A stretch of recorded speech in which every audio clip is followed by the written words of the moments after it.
Exécution de l'hymne national pour marquer le caractère solennel de l'ouverture de la deuxième session ordinaire 2023 du Conseil national de transition.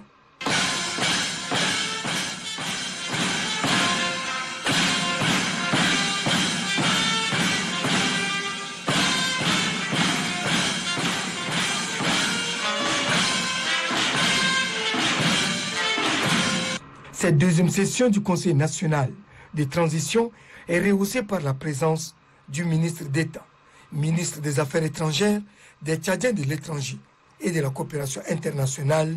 l'ambassadeur Mamad Saleh Anadif, représentant le Premier ministre, chef du gouvernement de l'Union nationale, les représentants des grandes institutions de la République, les diplomates accrédités au Tchad, les membres du gouvernement et les conseillers nationaux. De prime abord, le président du Conseil national de transition, Dr Haroun Kabadi, a déclaré que cette deuxième session ordinaire s'ouvre dans un contexte politico-sécuritaire aussi délicat que traversent certains pays voisins, que les ennemis du Tchad, les ennemis de la paix, tentent d'instrumentaliser certaines presses, particulièrement les réseaux sociaux, pour manipuler l'opinion nationale et saper le moral de nos voyantes forces de défense et de sécurité qui veillent au grain jour et nuit sur l'intégrité de notre territoire et la sécurisation de nos frontières. Il salue les efforts déployés par le président des transitions, président de la République, général Mamad Idriss Déby Itno, dans le cadre de la réforme et de la restructuration de l'armée nationale en vue de la rendre forte, républicaine, véritablement nationale. Dr Haroun Kabadi appelle les Tchadiens à la préservation de la paix et de la stabilité en exhortant ceux qui ont pris les armes de les déposer et de répondre à la politique de la main tendue du président de transition général Mamad Idriss Déby Itno.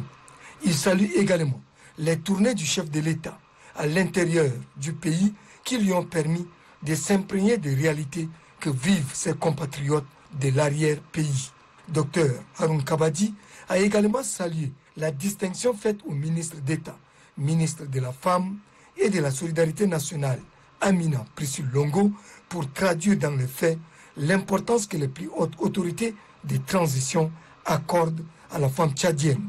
Le président du Conseil national de transition, qui a félicité le gouvernement pour les efforts consentis en faveur du bien-être des Tchadiens, demande à celui-ci, par la même occasion, de s'investir davantage pour l'amélioration du panier de la ménagère, tout en mettant un accent particulier sur la question d'énergie électrique.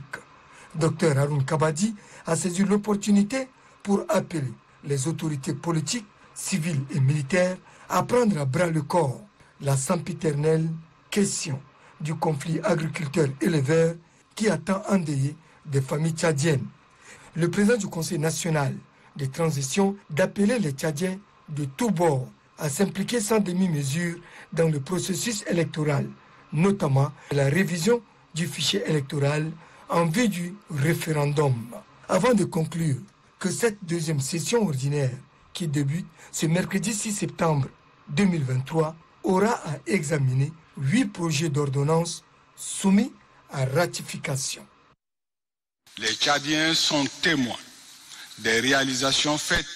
par le chef de l'État en vue de rendre l'armée nationale tchadienne forte, républicaine, véritablement nationale, professionnelle et moderne pour s'adonner plus aux tâches de développement de notre pays.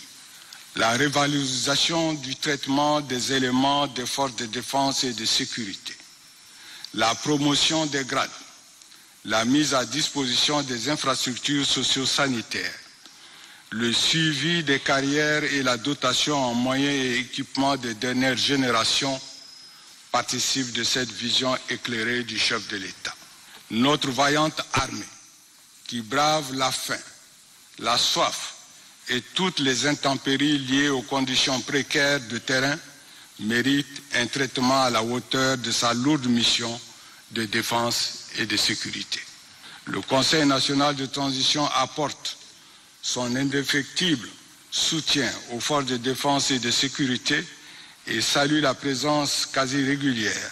du général Mamadi Idriss Déby Itno aux côtés des forces de défense et de sécurité sur le terrain des opérations. Son séjour parmi ses frères d'armes reconforte et galvanise la troupe qui veille sur la sécurité et la défense de notre pays. Cette deuxième session ordinaire 2023 du Conseil national de transition s'ouvre aussi dans un contexte où l'actualité politique au Tchad reste dominée par les activités préparatoires du référendum constitutionnel. Le Conseil national de transition adresse ses vives félicitations au gouvernement et aux plus hautes autorités d'avoir mis tout en œuvre pour que les activités de la Commission nationale chargée de l'organisation du référendum constitutionnel se déroulent dans de bonnes conditions conformément au calendrier établi. En effet, conformément à ce chronogramme, l'opération d'enrôlement sur les listes électorales biométriques qui a été lancée le 24 juillet 2023 à Sarre, chef-lieu de la province du Moyen-Chari, a connu un succès retentissant dans la zone méridionale du pays, à savoir les 2 Mayekebi, les 2 Logon, le Mandoul, le Moyen-Chari et la Tangilé, avec 436 411 personnes enrôlées, soit un taux de réalisation de 108,1% par rapport aux prévisions. Le Conseil national de transition se félicite de ces résultats et espère que cet engouement de la population sera aussi manifeste dans la zone septentrionale du pays où le coup d'envoi de ces opérations d'enrôlement a été donné le 28 juillet 2023 à Béché, chef-lieu de la province du Ouaddaï. Le Conseil national de transition encourage vivement tous les conseillers nationaux à s'impliquer pleinement et à donner le meilleur d'eux-mêmes pour la réussite de cette opération à travers une large sensibilisation des personnes ayant atteint l'âge de 18 ans, celles qui ont changé les lieux de résidence ou encore celles qui n'ont pas pu se faire enrôler lors des précédents recensements dans notre pays.